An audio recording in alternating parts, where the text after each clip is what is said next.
Oh, she's good. She came over here. Came over from Myrtle. Oh, sweet. Yeah, so I spent the night at the motel. Oh, cool. Yeah. How long she up for? She came here for the concert, so she'll be going tomorrow. Yeah. What concert? Oh, I actually didn't ask him, but I think it's I don't know what type of music she listens to. Oh, she listens to like 80s music. Yeah, nice. Yeah, the best. Hello. Does this work? Might do. Haven't tried it. Good luck. Alright, so when you're in the field, we'll start with this first pitch. Field. That'd be crazy. Let's get another one. Oh my Pleasure. I actually thought there were none in there, that's why I shook that. Do we I have didn't realise. the ice? There you go, mate. All good. So when you're in the field, you've got to identify quite quickly if someone's worth your time or not, right? So the things that I like, that's off the script from this, but I'm not even going to write this down. You guys can still do it. The things that I think about, I want you to write them down. If you haven't, you've already got the notes somewhere probably. In the intro, the things I think about, honestly, before anything else, is if they're giving me negatives or objections right from the start, in my mind, I'm like, this is probably going to be a time waster, okay? So what I want to try and do is go, are they at least the quality I'm looking for? If they're not perfect quality, I'm not going to waste my time if they're giving me negatives right from the get-go, right? So like, let's say Jack's walking over towards me, and he's like, mate, I've already got a few charities, I'm in a bit of a rush. I'm like, I've got things I could say to try and get him over, but I look at him and I'm like, he's probably under 25. So I'm like, no worries, man. You know what I mean? So that's a ditch. Cool. But if the person is maybe more like my age, Manny's age, or slightly older, and they look like they have a job, then I'm like, oh, hey, I get that, man, but we're just grabbing them for 30 seconds anyway. Like, whatever it is, right? It doesn't matter, but I'm going to try and put a bit of effort into the person. So straight away, the first thing is if they're giving me negatives right off the bat, I'm going to just go, bam, are they the quality I'm looking for, are they not? And then carry on from there. Cool. After that, going off the script here, we've got intro, ditch, first pitch. So if they do this one, and then you can still see their screen thing, you know they're not even on the phone, they're like, hello, and you're like, oh, you bastard.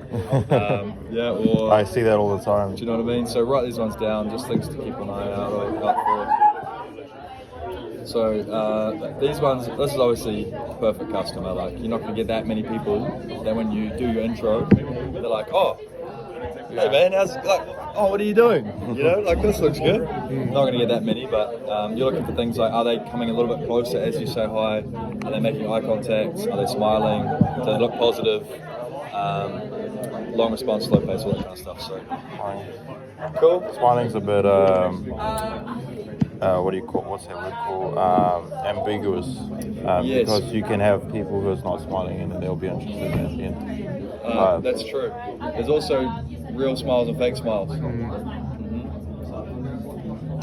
It goes. There's two halves of muscles. There's the bottom halves and the top halves. So when you do a real smile, your cheeks go up. Yeah. Like that. And when you do a fake smile, it's like. Oh yeah. So you got to watch out for those ones too. Cool.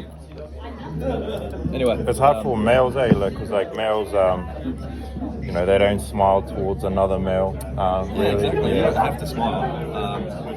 And you're going to try and customer match a bit as well. Like, I'll try and throw out a smile at the start, and if the person smiles back, I'm like, oh, we'll keep smiling. Yeah. If it's a dude and I smile at the start and he's like more serious, then I'll just go a bit more serious. Oh, okay. Yeah. So, with this again, the intro for me is probably not the most important pitch first ditch person. Like, I'll usually try and stop them regardless. Unless, like I said, they're not the quality I'm looking for anyway. But once I've got them over to the table and I'm starting to do my pitch, that's when I'm thinking about, this is the most important part from here on, right? Like, am I going to pitch them for the rest of the pitch or not? The qualifying is the part that honestly fucks people up the most. People just forget to qualify. Yeah. They just forget to ask age and work. And then they get to their close and the person tells them how old they are, or they get to the iPad and they're like, your date of birth's what? And or the person's like, I can't afford it, and you're like, oh, and they're like, yeah, I'm not working at the moment, and I'm like, oh. Okay. What do you think of part-time? I don't like it, but I don't mind like one and four, 1 and 3. You know. Oh, okay. Yeah. So you want to try and get like full time as much as you can. Probably 80%. Yep. 70-80%. So out of your 10, 12 sales, you probably want 7 to 8 or 9 of them being full time work, and then 3, 4, 5ish being not working or part time. Oh, okay. That includes retired as well, right? Yeah, retired. Oh, okay. So, but I'd rather someone that's retired than someone that's a student. Or Volunteering. yeah, even retired's often better than mum as well.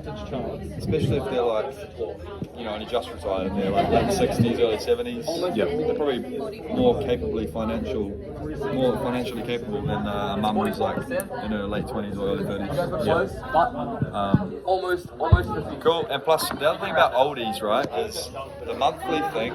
They get it because everything used to be monthly back in the day. They used to get paid. Paychecks were monthly. All of their bills were monthly. They didn't have weekly things. Like their rent was monthly.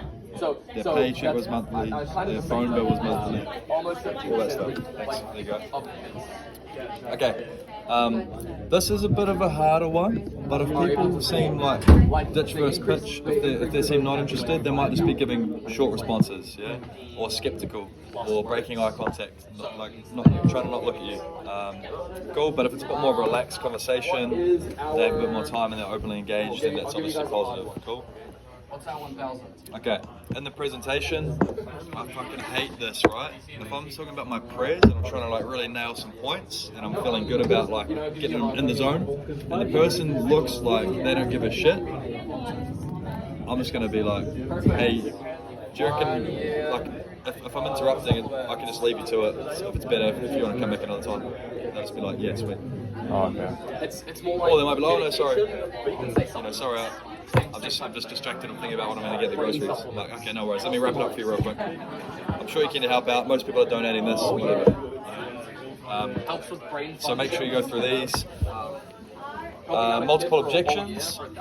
Depending again, the objections aren't always bad. But if they're giving you lots of them in the prez earlier on, you know, before you close them and they're not the best type of customer, then I'm not going to try and solve those objections. Same with like if I'll sign up the odd 26, 28-year-old every now and then I'll try not to do more than 1 in 10 under 25. But if that person gives me one objection, guess what I'm going to do? Leave it alone. Go, man. Yeah. The worst thing is when I see someone sign up, a younger person, they shouldn't really have signed up, but it's okay because they're only doing a few of them. But then they turn like 3 objections to sign them up. I'm like, bro, it's just you're killing our stats. What if they like, have that burning desire to donate, right? And they're young. If they did, they wouldn't give multiple objections. If they really wanted to donate, they wouldn't be giving 3 objections that you needed to turn. Yeah. They wouldn't be like, oh, I'd rather do a different charity, or I'd rather do a one-off, or I've got other charities that do, or I'm in a bit of a rush, or is this an I'd rather do a one, you know what I mean? Do I have to do it? How long do I have to do it for? How long do I have to donate for? How many months? Like, how do I cancel? All that shit, right? They wouldn't, if they had a really burning desire to do it, they wouldn't be thinking about that. Cool? That's still too high. Okay. If they relate to the cause, ask me questions, then obviously these are good signs here. In the close, honestly, I don't think you should ever need to get to the close before realizing you're going to cut someone off. Like, you should have already done it by qualifying. Yeah. Like these ones are like, you know, I think you probably waffled too much. If that's the case, I'm pretty short and concise with my pitching. So if they're interjecting and they're kind of like interrupting you and not letting you kind of do, if they're closed body language, they're rushing you, all that kind of stuff, then probably just let it go. The other thing is, if you're not sure, you can just close someone earlier by doing a trial close. You know, you guys use trial closes in the field. Use them every time, sometimes. Depending on the people, like on the person. Yeah. I feel like they're going to say no, then I'm like, start. So give it out early, just to see. And if they say yes, you're like throwing them a little bit of bait, carry on with it. Yeah. It sounds much better. That's pretty much it for that. So it's just identifying like if someone's worth spending your time with. And I think a lot of the time like we just get in the zone and sometimes think about objection handling and taking as long as we can with people, but sometimes it's better to just get to the point. So try and figure out in your mind, what does this person want? So I want a bit of a chit chat, or do they want to get to the point? Not every kid. What it does is if we we can reduce that number even by 1, by 2. All right. What was the last one? Was it this one? That's enough to sell people. What was this one? Sell people as well. Awesome. I want to get rid of 4 kids. So you haven't done this one here yet, right? So, Oh, I've got 4 parents. okay, this looks a bit tech, but this part here is basically, you've done this one? The sale line is like where you want to keep them close to, which is basically like if you go away from talking about what we're trying to do, which is the cause, too much, then you finish? Nice. That one's a Then really... you're gonna miss out on the sale. And sometimes you might have seen this in the field where like someone who's really good at building rapport, let's say like Danny, sometimes they go too far away from the sale line and it's hard for them to bring them back before they can sign them up. And the person that ends up going, hey, anyway, it was really nice talking to you, have an awesome day. And you're like, they were a 4 or 5 star person, they just walked off. Just wasted their time. Just wasted, well, not necessarily wasted, they probably had a good chat, but you got too far off the buying line, the sale line, because you got too into the rapport. So you got to be careful with rapport that you don't go too on a tangent away from what we're doing. You got to figure out a way to loop it back in and ask questions to tie it back into what you're doing. So. Oh no, I mean in the sense that a potential donor might have walked past, right? Yeah, While you're that's another thing to think about as well. So cool. So with the controlling combos, this is really, really important in high depth or sites that are quite busy. So if you're around a mall or a busy supermarket or anywhere on the North Shore, for example, you got to be quite to the point. So you got to ask more like closed questions. You might think you know this one well. Still read When it. you think about this stuff here, sometimes I see people open questions and open conversations are really good for building rapport, but they can be dangerous for someone that is a dominant person. If someone's dominant, you just got to ask them closed questions. So instead of going, how's your day been, or what have you been up to today? Good open questions. What have you been up to today is a good one, because then they can be like, I've dropped the kids to kindy, and now I'm just going off to do the shopping, and then later on I've got yoga. But for someone who's like punchy, what have you been up to today? I'm like, oh mate, I don't have time for this, I've got to rush. So instead I'm like, have you had a good day? Like, yeah, like great. This is what we're doing today. Cool. You've heard of Heart Foundation? Rather than have you, I'm assuming you heard of Heart Foundation. Cool. Most people know someone that's got some heart challenges, yeah? We do things like everything, like heart attacks, pacemaker stents, high cholesterol, honey, whatever it is, right? Diabetes, all that stuff. Cool. Or Plunkett, we have obviously know what Plunkett does. We're here to make sure that can continue. Yeah. Would you like to see the services that Plunkett provide continue in the future? That's what we're doing. Sorry, it's my you. Pretty simple. Good point, yeah. Cool. And you got to think like you've got the microphone, and you're not letting them talk unless you pass it to them. So you're the one that's leading with the question. And if you think about asking a question, if you're asking the question, you're in control. This is the friggin' easiest. So if they ask a question to you, who's in control? Right?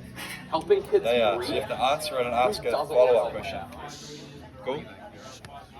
So ask me a question. What else? How are you doing today? I'm doing awesome, man. How are you doing? I'm doing great. How's the weekend been? It's been pretty good. We kind of went out to the farm, did some Easter stuff with the kids. Oh, nice. Had a bit of fun on the weather. How about you? Did you get up to anything? Yeah, I was visiting family up in the North Shore. Oh, cool. How was that? Oh, Get in there quickly. Yeah. Get in there. Oh, yeah. Before you ask the question back, I'm like, it was a fight for the question master, right? So sometimes it's a bit like that, but you got to make sure that you always get that question in to lead the convo. And then the key is just really like making it a bit more punchy. A new one's And I reckon like most people probably want it more punchy anyway.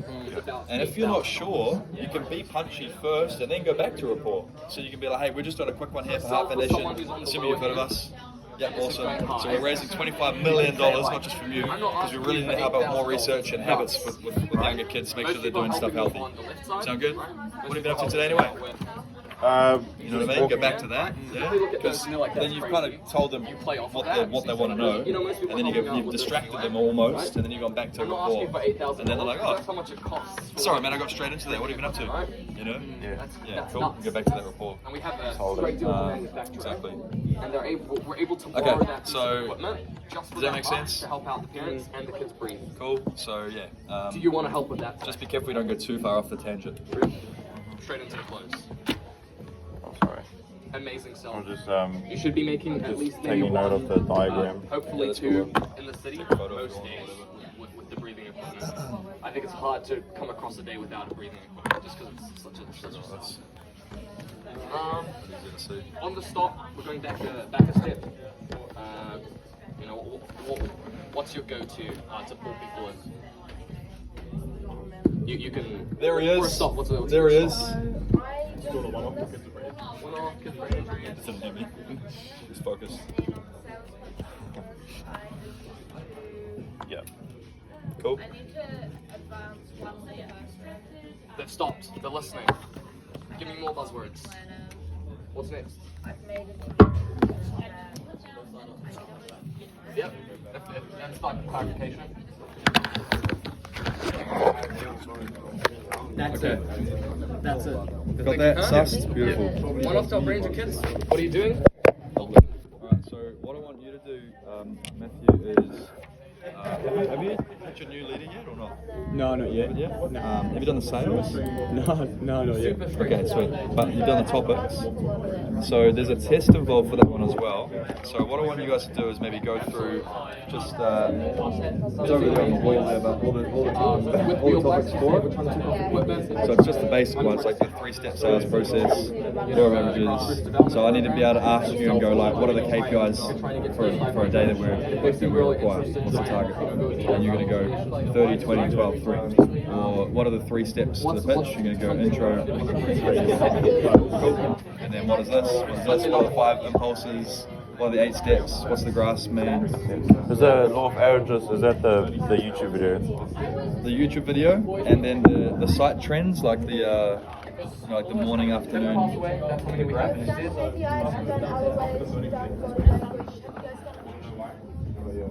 That one? Do you remember that one? Yeah, I think So like this is like number of people increasing. So this is like say 10 a.m. 6 p.m. More people throughout the day. You know what I mean? This is the other way around. So like if you're at like a hardware store like a Mitre 10, sometimes they're busier in the morning and they taper off. And it's like consistent, or like some supermarkets, but like warehouses, stuff like that, malls. Yeah. Do you remember that topic? Might just need a recap on it, but you would have done the numbers. You remember the? I'll show you. You remember the like the funnel that we've got there? Yeah.